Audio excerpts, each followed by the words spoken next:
Good morning, students. Today we are going to talk about derived quantities and their units. அதாவது வழி அளவுகளும் அவற்றின் அலகுகளும். Physical quantityல two types இருக்குது. One is fundamental quantities, second one is derived quantities. அதாவது அடிப்படை அளவுகள், இன்னொன்று வழி அளவுகள். இந்த fundamental quantities பற்றி நம்ம முன்னாடி பார்த்துருப்போம். ஓகே, அதில் ஒன்லி 7 குவான்டிட்டிஸ் மட்டும்தான் இருக்குது. அதை யூஸ் பண்ணி டெரைவ் பண்ணால் அது derived quantities. But derived quantities நிறைய இருக்கும், 100க்கு மேற்பட்டு இருக்கும். பட் இங்கே ஒரு பர்டிகுலராக கொடுத்துருக்காங்க. ஃபர்ஸ்ட் என்னென்னா, இதெல்லாம் physical quantities. First plane angle. Plane angle நான் முன்னாடி சொல்லியிருப்பேன். பிளேன் ஆங்கிளுங்கிறது அது ஒரு 2 டைமென்ஷனல், அதாவது ஒரு சர்க்கிள்,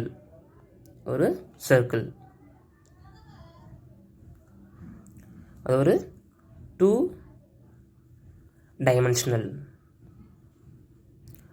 அதை எப்படி எக்ஸ்பிரஸ் பண்ணுவோம்னா, ஆர்க் பை ரேடியஸ், அதாவது ஆர்க்கும் ரேடியஸும் ஈக்குவலாக இருக்கும். இந்த சர்க்கிள் இருக்குல்ல, அந்த சர்க்கிளில் சென்டர் ஆஃப் பாயிண்ட், இதுக்கு நம்ம ரேடியஸ் எடுத்தோம்னா இந்த ரேடியஸும் இதுக்கு அந்த ஆர்க், இதுக்கு ஈக்குவலான ஆர்க், அந்த ஆர்க்கும் எப்படி இருக்கும், ஈக்குவலாக இருந்தால் திஸ் இஸ் ஆர்க். அப்போ இது நம்ம ரேடியஸ்னு எடுத்துக்கலாம், அதாவது ஆர்னு எடுத்துக்கலாம். அப்போ அந்த ரேடியஸும் இந்த ஆர்க்கும் ஈக்குவலாக இருந்தால் அதுக்கு இடையே உள்ள அந்த ஆங்கிள் தான் 1 ரேடியன். அப்போ அதாவது தீட்டா ஈக்குவல் டு r/r. இது கேன்சல் பண்ணோம்னா என்ன கிடைக்கும், 1 கிடைக்கும். அப்போ இந்த ரேடியஸுக்கும் அந்த ஆருக்கும் இடையே உள்ள அந்த ஆங்கிள் ரெண்டு ஈக்குவலாக இருந்தால் அதுக்கு இடையே உள்ள ஆங்கிள் என்னது, 1 ரேடியன். அப்போ ஆர்க் பை ரேடியஸ், யூனிட் என்னது, ரேடியன். அதுதான் 1 ரேடியன். தமிழ் மீடியம் ஸ்டூடெண்ட் நீங்கள் புக்ஸ் வச்சுக்கோங்க. நான் தமிழ்லையும் சொல்கிறேன், இருந்தாலும் நீங்கள் புக்ஸ் வச்சுக்கோங்க.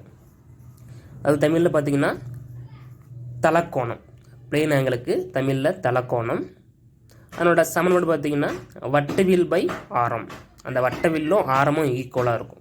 ஓகே, வட்டவில் பை ஆரம், அதனோட அலகு ரேடியன்.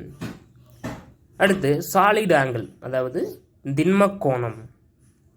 அது 3 டைமென்ஷனல், அதாவது ஒரு ஸ்பியர், எக்ஸாம்பிள் ஒரு பால். அதில் இது 3 டைமென்ஷனல். இதில் அதே மாதிரி நம்ம ரேடியஸ் எடுக்கிறோம். இது 2 டைமென்ஷனல் ஒரு சர்க்கிள் தான், பட் இது 3 டைமென்ஷனல். ஓகே, இமேஜின் பண்ணிக்கோங்க. அப்போ இந்த ரேடியஸும் இதில் இருக்க அந்த area, small area del A, இது ரேடியஸ். இந்த ஏரியா எதுக்கு ஈக்குவலாக இருக்குன்னா, அந்த ஸ்கொயர் ஆஃப் தி ரேடியஸ்க்கு ஈக்குவலாக இருக்கும்.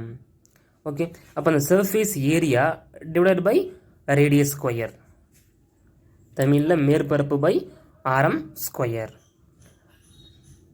அப்போ இதனோட ரெண்டும் ஈக்குவலாக இருக்கும்போது, அதாவது அந்த ஏரியாவும் இந்த ரேடியஸ் ஸ்கொயர் ரெண்டும் ஈக்குவலாக இருக்கும்போது அதுக்கு இடையே உள்ள அந்த ஆங்கிள் தான் என்னவா இருக்கும், 1 ஸ்டெரேடியன்.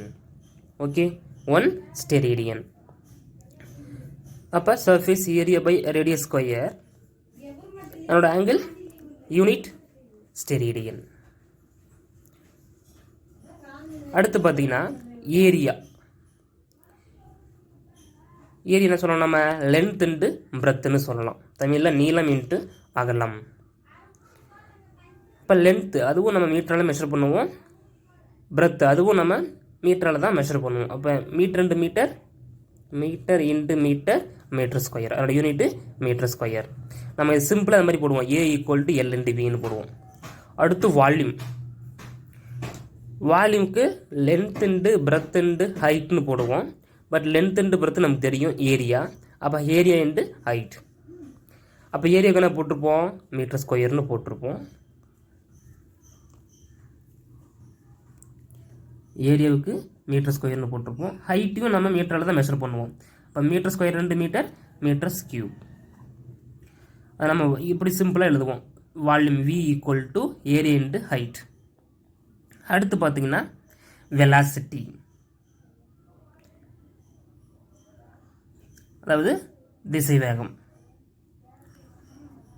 Displacement by time. அதோட எக்ஸ்பிரஷன் டிஸ்பிளேஸ்மெண்ட் பை டைம். அப்போ டிஸ்பிளேஸ்மெண்ட் இதை நம்ம சிம்பிளாக இந்த மாதிரி சொல்லுவோம். v equal to velocity equal to இது small v equal to displacement d by time. டிஸ்பிளேஸ்மெண்ட்னா ஒரு ஷார்ட்டஸ்ட் டிஸ்டன்ஸ் தான் அது. ஓகேவா? அப்போ அந்த டிஸ்டன்ஸ் மெஷர் பண்ணுறதுக்கு எதை யூஸ் பண்ணுவோம்? மீட்டரால் தான் நம்ம மெஷர் பண்ணுவோம். அப்போ டிஸ்டன்ஸுக்கு என்ன பண்ணுவோம்? Metre divided by time. டைமுக்கு என்ன? செகண்ட். அப்போ m பை s. இந்த s மேலே போயிட்டா இன்வர்ஸ் ஆயிரும். அப்போ ms மைனஸ் 1. அப்போ வெலாசிட்டியோட யூனிட் என்னது? ms minus 1. ஓகே. அடுத்து ஆக்ஸலரேஷன். ஆக்ஸலரேஷன்னா தமிழில் முடுக்கம். அதுக்கு velocity by time. Change in velocity by time. அது சிம்பிளாக நம்ம a equal to v by டின்னு போடுவோம். a equal to v by t. அப்போ வெலாசிட்டி நம்ம முன்னாடி கண்டுபிடிச்சிருப்போம். ms பவர் மைனஸ் 1 போட்டிருக்கோம் பை டைம். அப்போ ms மைனஸ் 1 பை டைம் என்னது? செகண்ட். அப்போ இந்த s மேலே போனால் இன்வர்ஸ் ஆயிரும். s மைனஸ் இன்வர்ஸ் என்ன ஆகும்? ms minus 2. Okay. Next angular velocity, அதாவது கோண திசைவேகம். நம்ம வெலாசிட்டிக்கு என்ன போட்டோம்? நம்ம டிஸ்பிளேஸ்மெண்ட் பை டைம். பட் இங்கே பார்க்குறது ஆங்குலர் வெலாசிட்டி. அப்போ என்ன போடுவோம்? ஆங்குலர் டிஸ்பிளேஸ்மெண்ட் பை டைம்னு போடுவோம். ஆங்கிள் வந்தாவே என்ன போடுவோம்? அது ரேடியன். ஏன்னா plane angle, solid angle. Okay. அதை நம்ம யூனிட் ரேடியன்னு போட்டிருப்போம். பிளேன் ஆங்கிளுக்கு ரேடியன் போட்டிருப்போம், சாலிட் ஆங்கிளுக்கு ஸ்டெரேடியன் போட்டிருப்போம். அப்போ இங்கே ஆங்குலர் என்ன பண்ணுவோம்? நம்ம ஆங்குலர் டிஸ்பிளேஸ்மெண்ட் பை டைம். அதை நம்ம சிம்பிளாக ஆங்குலர் வெலாசிட்டிக்கு நம்ம ஒமேகான்னு போடுவோம். வெறும் வெலாசிட்டிக்கு v, ஆங்குலர் வெலாசிட்டிக்கு ஒமேகா. w மாதிரி இருக்கும், நல்லா சொல்லிச்சுக்கோங்க. Omega equal to angular displacement. அது நம்ம தீட்டாவில் சொல்லுவோம். ஏன்னா ஆங்குலர்னாவே தீட்டா தானே. அப்போ தீட்டா பை டைம் டி. இப்போ தீட்டாவை என்ன சொல்லுவோம்? நம்ம ஆங்குலர் ரேடியன்னு சொல்லுவோம். ரேடியன் பை இங்கே டைமுக்கு செகண்டு. அப்போ இந்த எஸ் மேலே போனால் இன்வர்ஸ் ஆயிரும். அதாவது தீட்டாவுக்கு radian divide by time second. Radian by second. இந்த எஸ் செகண்டு மேலே போனால் இன்வர்ஸ் ஆயிரும். அப்போ ரேடியன் s மைனஸ் 1. அடுத்து ஆங்குலர் ஆக்ஸலரேஷன், அதாவது கோண முடுக்கம். அதே மாதிரி தான் ஆக்ஸலரேஷன், வெறும் ஆக்ஸலரேஷன் இருக்குது. இங்கே ஆங்குலர் ஆக்ஸலரேஷன் என்ன பண்ணுவோம்? நம்ம இங்கே வெலாசிட்டி பை டைம் இருக்கா, இங்கே ஆங்குலர் வெலாசிட்டி பை டைம். அப்போ நம்ம ஆங்குலர் ஆக்ஸலரேஷனுக்கு ஆல்ஃபான்னு போடுவோம். ஆங்குலர் வெலாசிட்டிக்கு ஒமேகா, ஆங்குலர் ஆக்ஸலரேஷனுக்கு ஆல்ஃபா. அப்போ alpha equal to angular velocity என்னது? இங்கே போட்டிருக்கோம் ஆங்குலர் வெலாசிட்டிக்கு ஒமேகா. அப்போ omega by t time t. இப்போ ஒமேகா என்ன போட்டிருக்கோம்? நம்ம ரேடியன் s மைனஸ் 1 போட்டிருக்கேன். அது ஆங்குலர் வெலாசிட்டி. ஓகேவா? ஆங்குலர் வெலாசிட்டிக்கு இங்கே யூனிட் போட்டாச்சு. டிவைடட் பை டைம் இருக்குது இங்கே. அப்போ என்ன போடுவோம்? நம்ம radian s inverse by s. இப்போ அந்த s மேலே போய்ட்டு என்ன ஆகும்? s மைனஸ் 2 ஆயிரும். இப்போ ரேடியன் s மைனஸ் 2. அடுத்து டென்சிட்டி, மாஸ் பை வால்யூம், அதாவது தமிழில் அடர்த்தி, நிறை பை பருமன். இந்த டென்சிட்டியை ரோன்னு சொல்லுவோம். ரோ பி மாதிரி இருக்கும், கொஞ்சம் நல்லா வளைச்சி போட்டுக்கோங்க. Rho equal to mass by volume. நமக்கு தெரியும் மாஸ் எதெல்லாம் மெஷர் பண்ணுவோம்? கேஜிஎல். இப்போ கேஜி பை வால்யூம். வால்யூம் என்ன போட்டிருக்கு? நம்ம volume length and breadth and height, அதனோட யூனிட்டு மீட்டர்ஸ் கியூப். வால்யூமுக்கு மீட்டர்ஸ் கியூப். இந்த மீட்டர்ஸ் கியூப் மேலே போனால் இன்வர்ஸ் ஆயிரும். அப்போ கேஜி m மைனஸ் 3. இதுதான் டென்சிட்டியோட யூனிட்.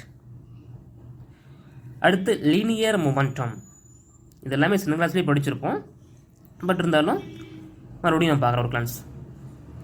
லீனியர் மொமெண்டம் என்னது? p equal to mass into velocity. இந்த லீனியர் மொமெண்டத்தை பின்னு சொல்லுவோம்.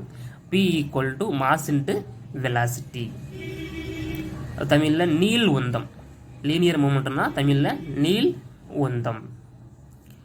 நிறை இன்ட்டு திசை வேகம்.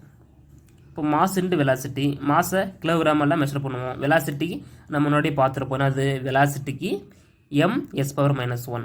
அப்போ மாஸுக்கு கேஜி, வெலாசிட்டிக்கு m⁻⁻1. அடுத்து மொமெண்ட் ஆஃப் இனர்ஷியா. ஸோ இது எல்லாமே நம்ம அடுத்தடுத்து லெசனில் பார்ப்போம். மொமெண்ட் ஆஃப் இனர்ஷியா, அப்போ mass into distance square. Moment of இனர்ஷியாவை நம்ம ஐயால் சொல்லுவோம். I = mass m into distance square d square. அப்போ இதோட யூனிட் பார்த்தீங்கன்னா மாஸ் கிலோகிராமால் மெஷர் பண்ணுவோம், டிஸ்டன்ஸ் மீட்டரால் மெஷர் பண்ணுவோம். அப்போ டிஸ்டன்ஸ் ஸ்கொயர், அப்போ என்ன போடுவோம், மீட்டர் ஸ்கொயர்னு போடுவோம். கேஜி இன்ட்டு மீட்டர் ஸ்கொயர் அதோட யூனிட். அடுத்து ஃபோர்ஸ். ஃபோர்ஸ்னது Newton second law, mass into acceleration. இப்போ மாஸ் இன்ட்டு ஆக்ஸலரேஷன், ஃபோர்ஸ்னால் விசை, நிறை இன்ட்டு முடுக்கம். F = ma. மாஸ் எதால் மெஷர் பண்ணுவோம், கிலோகிராம் மெஷர் பண்ணுவோம். ஆக்ஸலரேஷன் முன்னாடி கண்டுபிடிச்சிருப்போம், எங்கள் ms⁻⁻2, அதுதான் ஆக்ஸலரேஷனோட யூனிட். அப்போ என்ன பண்ணுவோம், மாஸ் இன்ட்டு ஆக்ஸலரேஷனுக்கு கேஜி ms⁻⁻2ன்னு போடுவோம். ஆர் நியூட்டன், அதை கண்டுபிடிச்சது, அதை ஃபுல்லாக எக்ஸ்பிளைன் பண்ணது நியூட்டன், அதனால் அவர் நேமியை யூனிட்டாக யூஸ் பண்ணிட்டாங்க. தென் ப்ரெஷர், அதாவது அழுத்தம். Force by area. ப்ரெஷருக்கு அதோட எக்ஸ்பிரஷன் ஃபோர்ஸ் பை ஏரியா.